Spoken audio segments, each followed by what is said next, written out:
Hello, my name is Lavit Bear and I'm the Israeli Consul General in Shanghai.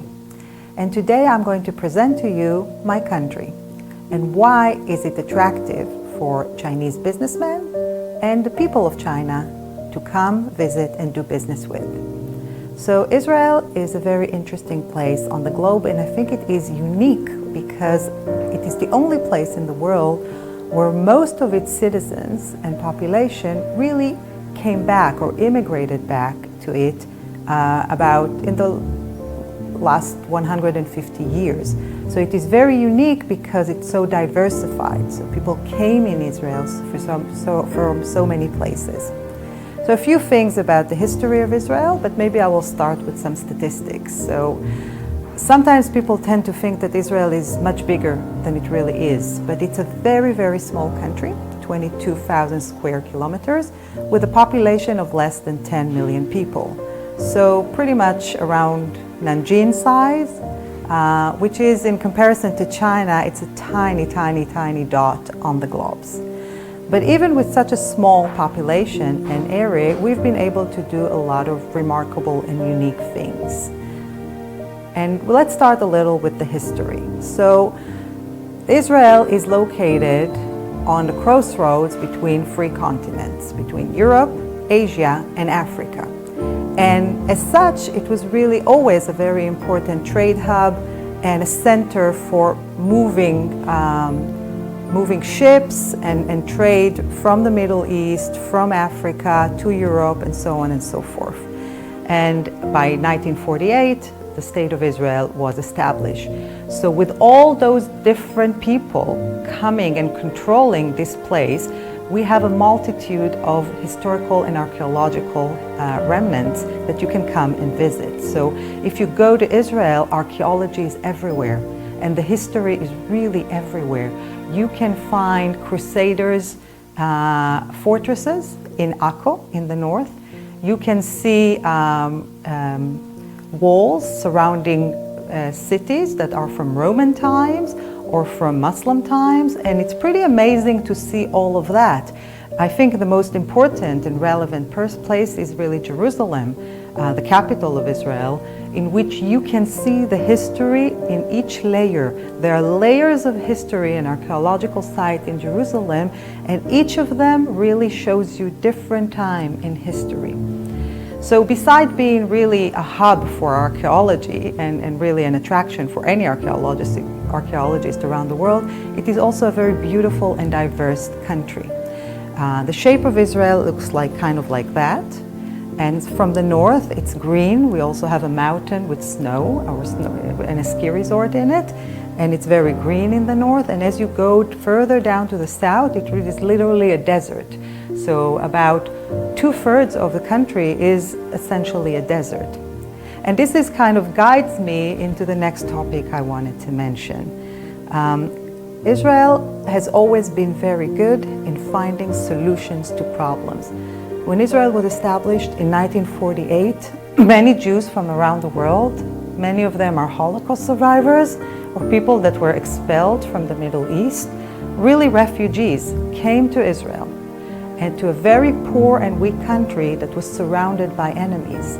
And those people really had to fight for their survival, literally fighting, but also fighting to have food and to have the ability to survive.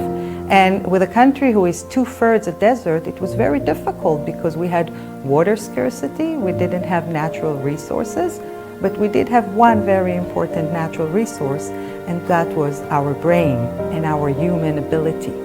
So the country really invested a lot from the very beginning in education and in research and development. We understood very quickly that this is the only way that we can succeed economically. So today we have about 12 universities. About 6 or 7 of them are ranked at the top 100 in the world.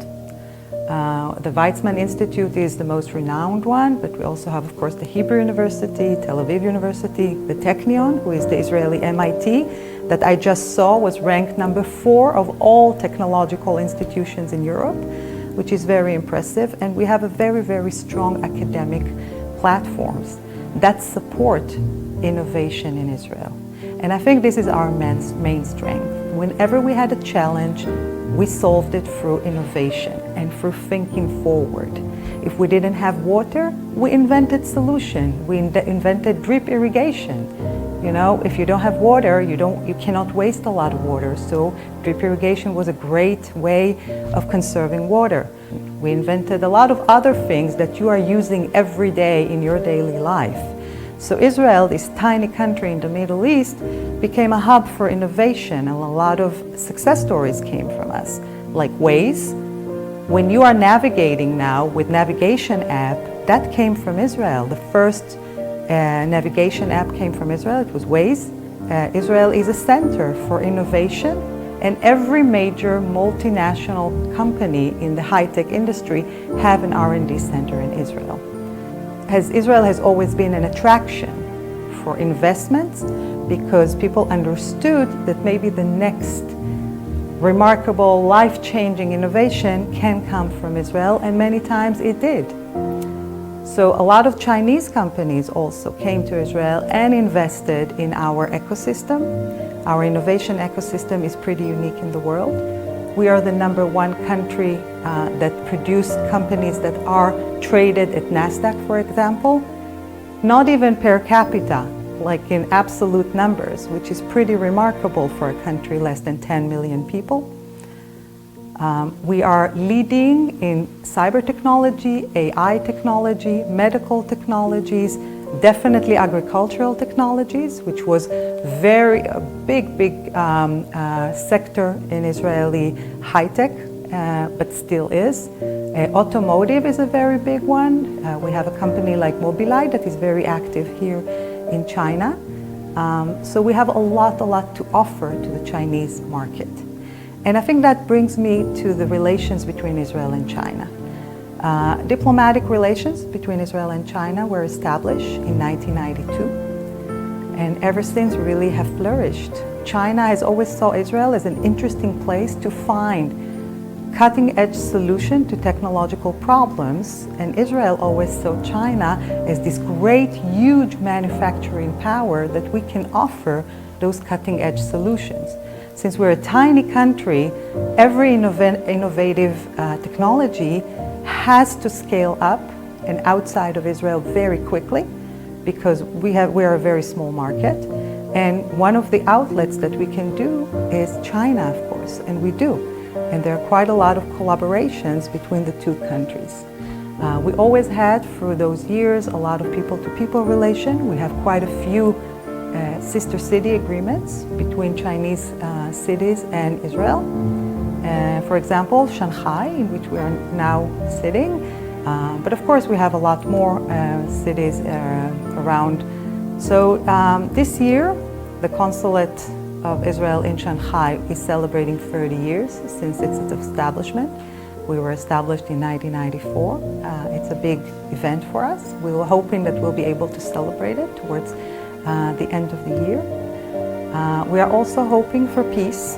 It's difficult days now for Israel, but we are hoping that we will have peace and we'll be able. And as far as today is concerned, Israel is a very appealing economic hub, and I invite each and every one of you to explore the business opportunities that Israel present. And we, as the Israeli consulate here, will be happy to support and help anyone that is interested in doing business with Israel, investing in Israel, and coming to Israel.